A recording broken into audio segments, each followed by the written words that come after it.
Okay, so here's what you can do to help.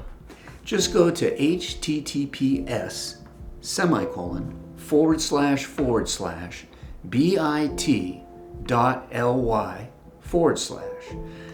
and the remainder of it is 3 small a, capital M, capital T, small t, BR.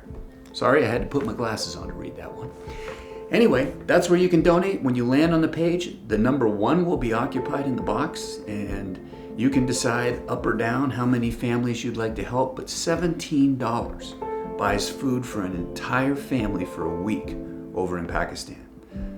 So thank you for your help. The web page will say Kaya Systems Limited and then COVID-19 Helping Hand.